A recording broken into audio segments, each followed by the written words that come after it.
Yep, I'll kick it off. Obviously, we didn't play to our standard, which comes down to penalties and ball security. Number one most important thing in the return game is that we secure the ball and get the ball back to the offense, which we did not do on the second kickoff return rep. We had a lot of missed opportunities as a whole as a kickoff return unit.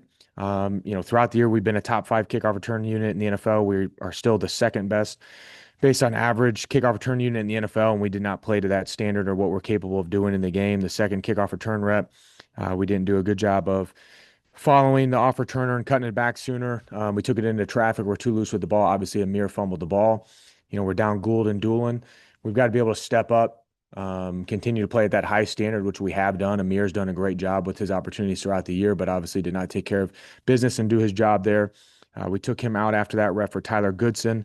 We had two other reps where we got the ball to the 35-yard line, but the off returner and both of those reps didn't do a good enough job securing his block, and our returner didn't do a good enough job of following the off returner's block. I really believe that both of those opportunities should have gotten out to the 50-yard line. And we had some really good opportunities to be able to do that we've got to execute better on. We had a 58-yard return that got called back for a penalty. We had another return called back for another penalty. We've just got to make sure we're playing smart and playing penalty-free football. There's nothing that kills momentum and field position more than penalties. It's unacceptable. We've got to just play better. Kickoff unit, again, we've been a top 10 unit throughout the NFL. We're one of 8 teams in the NFL that haven't given up a return of over 40 yards, but we can't allow a return to the 37-yard line at the end of the Seahawks game. We can't allow a return at the end of half to the 40-yard line. In this past game, both of those situations are unacceptable. We had one player who squeezed too far inside and got out of his lane, which created some error. We can't do that against Sky Moore, who's an elite level returner, to give him any of that space. Everybody's got to build a wall to do their job and secure tackles. We had too many instances of guys leaving their feet, not keeping their feet to finish tackling, which is not something that we've done in the past. And we certainly will get that cleaned up. Punt team had 2 reps. Rigo did a great job again. He had a 46.5-yard net. Currently, he's sitting number 2 in the NFL in net punt, which I think the net statistics are the most important statistics. If we continue to do our business as a punt team, obviously we're going to have to step up with some guys being injured and things. But if we continue to do what we've been doing as a punt team these last 2 games, we'll shatter the Colts franchise record for net punt, which Rigo tied 2 years ago. Groupy did another good job of making all of his kicks. He's been kicking well both in practice, pregame, and during the game. We've got to continue to finish that thing out. You kind of look at a number of different things like kickoff wise. We've had 82 kickoffs this year where our opponents returned the ball compared to 13 last year. We forced returns on 91.1% of kickoffs this year, which is number 1 in the NFL.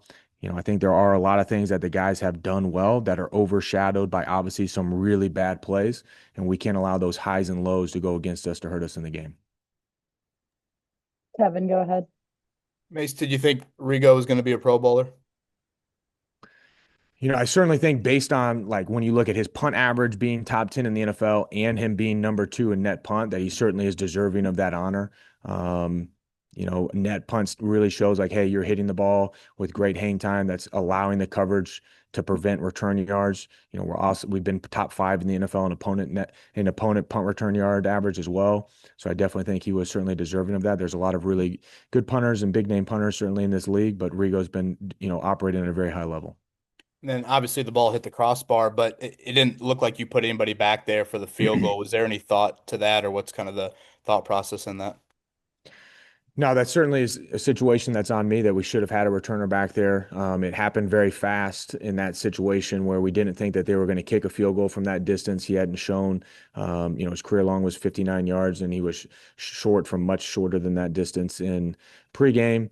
When it happened and we got the substitutions out there, we weren't able to sub the returner out and get that communicated properly in a quick amount of time, which is on me. Joel.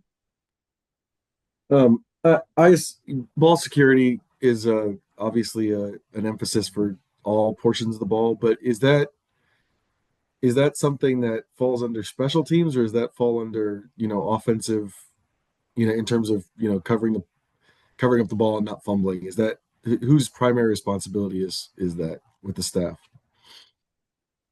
Well, the unique thing about special teams is we teach all fundamentals to the entire team through special teams. That's how we really can develop, good overall football players. We teach ball security and special teams the exact same. The offense teaches ball security. That's incorporated throughout all of our ball security circuits and drills, both from offense to special teams. So, I mean, it's an entire team. We're teaching it the same on special teams that they are on offense. Chap. Yeah, Mace, thanks for doing this. At any level, are you surprised by Groupy? I mean, he struggled for whatever reasons with the Saints, and except for maybe the one kickoff in Seattle, I mean, anything surprise you at all? He's not missed.